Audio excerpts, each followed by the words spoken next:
This is the Benefits Buzz Podcast, your weekly pulse on what's happening in the world of employee benefits. Brought to you by your friends at WEX, who believe in simplifying benefits for everyone. Now listen up and let's get buzzed!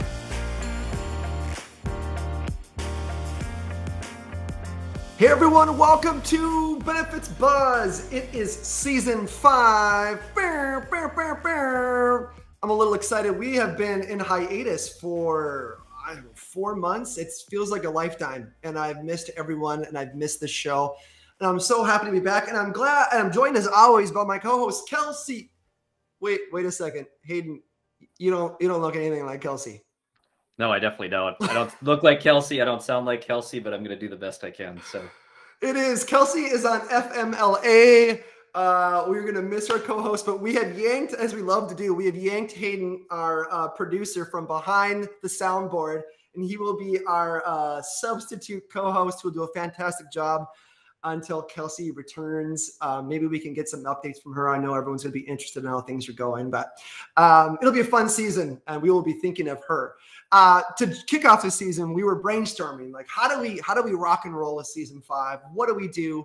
What do we bring? What do we bring our listeners? And I think as we were brainstorming, we thought, well, we kind of ended season 4 with this open enrollment, flurry of like, oh, what are all these benefits, and how are you going to choose the right one for you, and what are the top 7 things you should do? Like why you should choose one, and we thought, there's all this momentum around like choosing it, and then it's like now it's like, well, we have these great benefits. Now what? Now what do we do with them? How do we maximize them? How do we really use them the way they're meant to be used, and making sure that we chose the right ones? Or maybe we tried something new or in a new benefit. How do we make sure we hit that? And so we wanted to do the episode on, yay, you've got your benefits, and now what? And we're excited to dive into that as we jump in and rock and roll this new year. And to do that, we have a fantastic guest. I'm so excited to introduce John Tomey. He is a director of client onboarding here at WEX. John, welcome to the show. Thanks for having me, guys. Excited to talk through this. Well, we're excited to have you, and I apologize I'm really excited. I just was listening to myself, and I'm like, that was a lot of energy, wasn't it, Hayden? Well, I could tell you've had 2 different sound effects. You also said yay. Not really screamed yay, but you said it. So yeah, you're in mid-season form already, even though we're just kicking it off. I am. Well, I will spare our listeners too much more. Let's get to our star of the show, which is John. John, I want to jump in by asking a quick question around again, open enrollment. So we have held, participant-centric, and client-centric, positions here at WEX. You have, and I know you've seen it all. You've heard it all. You've experienced it all. And so I'd love to know, at the beginning of the plan year, what are some main points or pain points, that you often see and hear from these groups, right? I've got these new plans. I don't know how to navigate them. So hit us with what you typically hear this time of year. Yeah, absolutely. I mean, I think the biggest thing is people enroll in these plans usually in October and November. And then by January or February, when they start to use them, they don't necessarily remember what they enrolled in or how to use them. So those are some key points where maybe clients need to send a reminder about the benefits that people have, or they're receiving their debit card and they don't know how to use it. So those are some of the key things that we see right off the bat. And then it's just, we talk about education and communication with clients and participants. Like, how do you use this debit card that you have? And if I enrolled in several plans, do I use the same debit card for those plans? Mm-hmm. And so talking through some of those things, I think is kind of key this time of year. What are some of those specific things? You talked about the debit card, but are there other specific like pain points just from a general benefits perspective that you guys get questions on a lot? Yeah, I think debit card declines is the first thing. Or then we get questions on, am I using my plan correctly? I think this time of year, it's like, get logged into your online account, specifically with an HSA, and agree to those terms and conditions within our online account so that you can spend your money. It's a custodial agreement, very standard, so that we can manage your money for you, and then you can use your account. And then some people try to use these debit cards at ATMs, get cash out to use for your medical expenses. But it's just an education point. Our debit cards come ready to go. So you can use it at doctor's appointments, eye appointments, dentists, things like that right off the bat. So. Yeah, that's good. It's so funny you said that. Like, I love that. Like, you enrolled this stuff like in October, November, and then you completely space it, for a couple of months, and you're like, oh yeah, it's time to go. I gotta bring a kiddo to the doctor. What do I? Oh yeah, where are my cards? What's happening? And so that's really great. I loved the education piece of it, and I think you talked about that. I want to dive into that a little bit more, right? Like, how can education really reduce some of these pain points? What do you recommend HR pros do to keep, knowing that, okay, the rush of an open enrollment's done, and now they're going to be people starting to use their benefits? How can you mitigate some of those pain points and get in front of that proactively with education? What do you recommend? Yeah, I think reminders at this point of the year, reminder that we have that offering, or that you enrolled in these plans, and to keep your debit card with you. As a new dad, I go to a lot of appointments at this point, doctor's appointments right now, and sometimes I don't have that HSA card with me to use. And I think that that's a key point. Like, get that debit card in your wallet or in your purse with you, so that you have it when you need it, because it's not always top of mind. And I think that that's a key point for employers too, is, employees enroll in these things, but it's not relevant to them until they use it, or until they need it. And that might be once or twice a year, or it might be right off the bat in January, who knows? But it's just top of mind awareness, probably. So. Well, providing a good experience is so important too, because like, if they don't have a good experience, once that plan year starts, if a participant's enrolled in an FSA and they don't fully understand, like, oh, this is what I need to do to substantiate a claim, they're not going to keep enrolling again year after year. And that they're not going to save as much money. That's going to hurt their bottom line. It's going to hurt the employer's bottom line. Employers also save money through these plans too. So, I think that's a big piece of it too, right? I mean, what other big reasons do you think are reasons that, employers really do need to emphasize these points?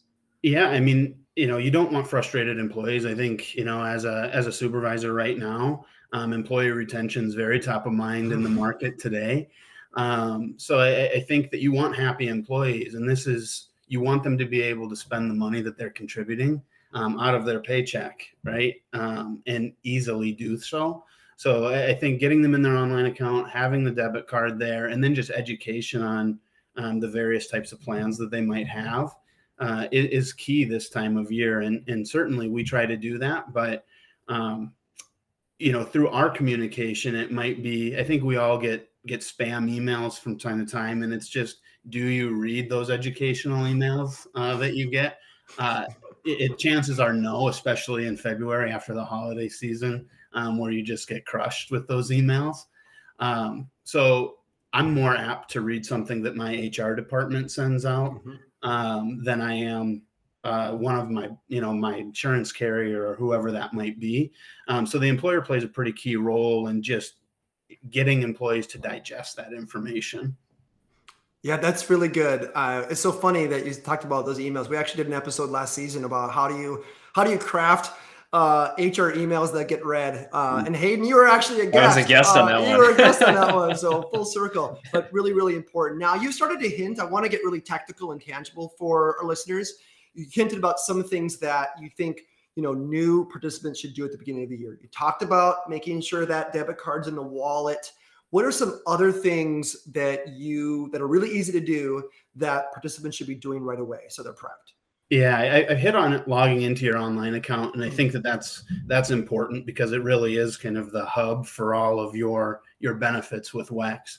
And through the online account, you can add dependents on there that you might be spending or having medical expenses for, or you have a dependent care account tied to one of your children.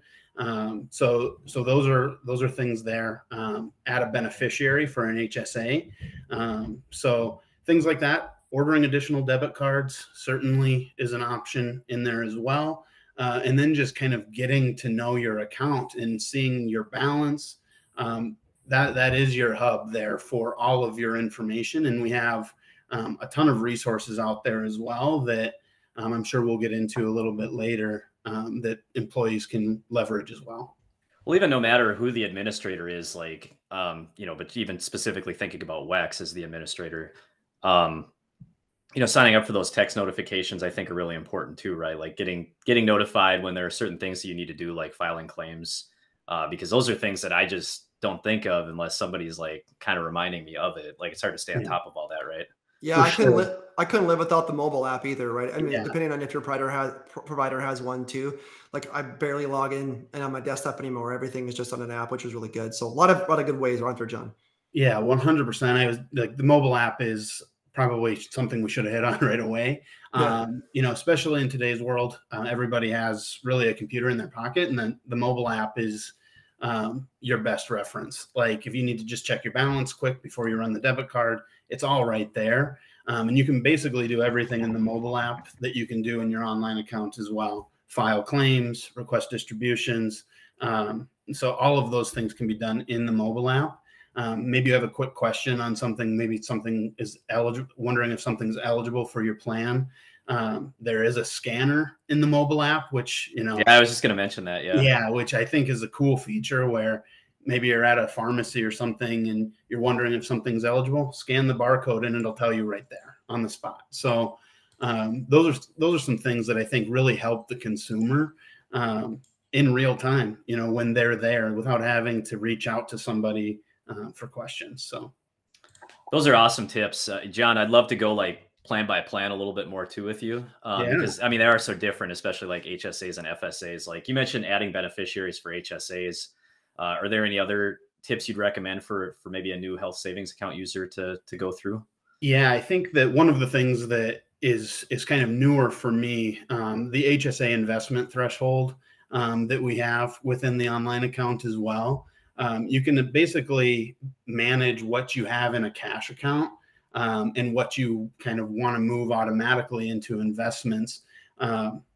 Something that for me is like right now I have a newborn. So it's like I want more in that cash balance because I'm spending way more than I did previously out of the HSA. So just being able to make a slight adjustment there and have more in my cash balance to run my debit card is very useful. And then when I was, I've kind of grown with my HSA, from a 23-year-old to where I'm at now.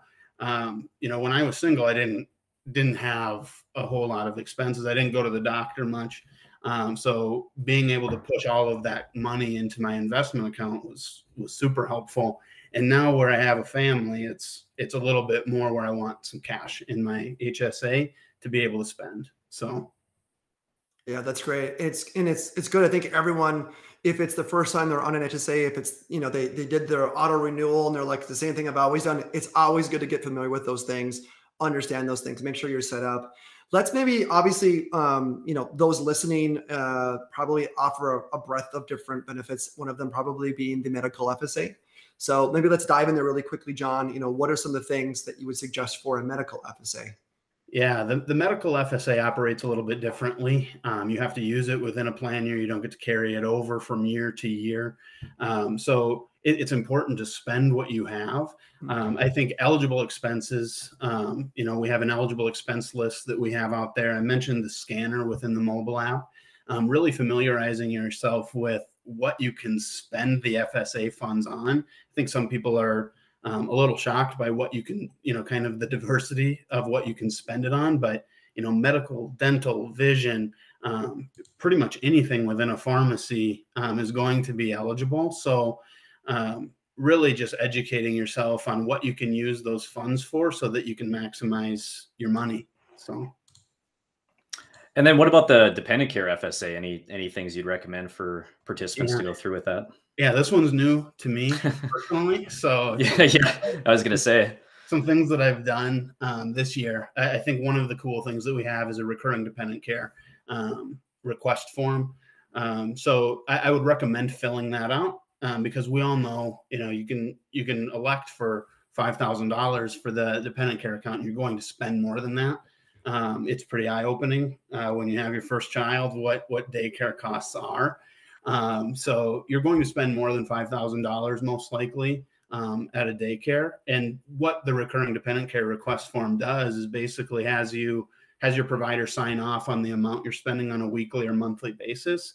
And then as your paychecks or payroll deductions post to your account, you'll automatically be reimbursed for those instead of having to file multiple claims throughout the year. So it's a pretty awesome form, a pretty awesome process. So yeah, good suggestions. And hopefully people have been, writing them down, put the debit card in your wallet, right? Download the mobile app if you have one, sign up for text alerts, right? Add the banks and things to the direct deposit, all those things. Find out what's eligible, depending on, no matter what your plan is on HSA, medical FSA, Dependent Care Fsa, all those things are really important. Keep your receipts. So they're all really good things. And as HR pros, it's important that we communicate that. So what do you recommend, right?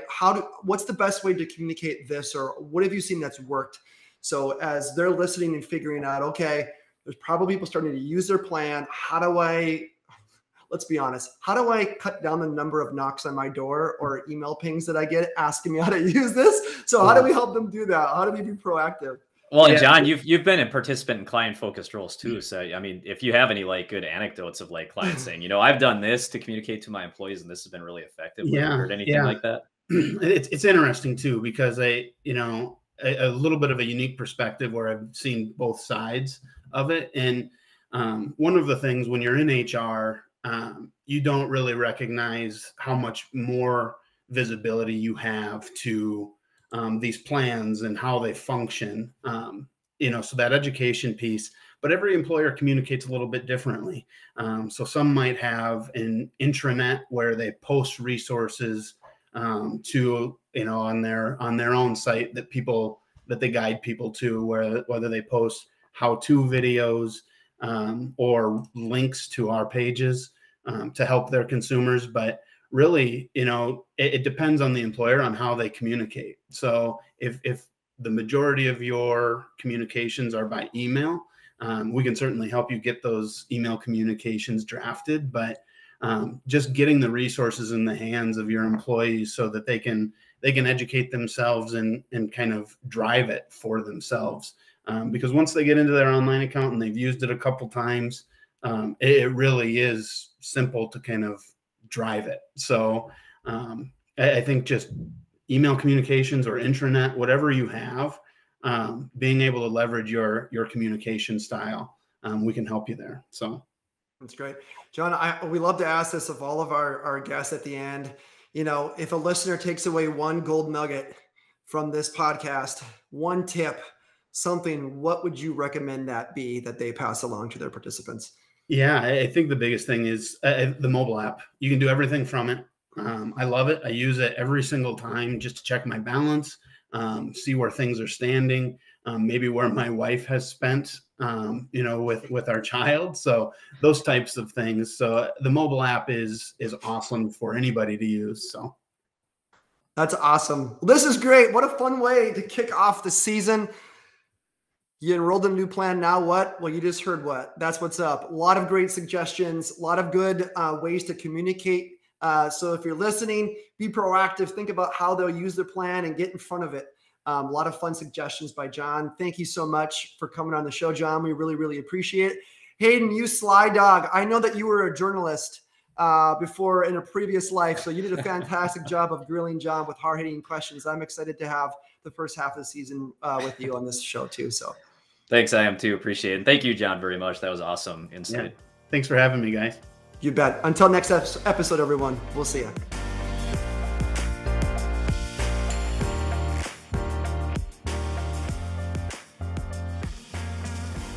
WEX is in the business of simplifying benefits for everyone. Now, although we certainly hope our podcast sparks some aha moments, like that was pretty cool, but of course we cannot provide legal, investment, or financial advice. And, well, therefore, nothing shared in this podcast should be interpreted as such. We encourage you to seek out appropriate professional advice regarding your plans. Hey, congratulations! You made it through our disclaimer. Thanks for listening.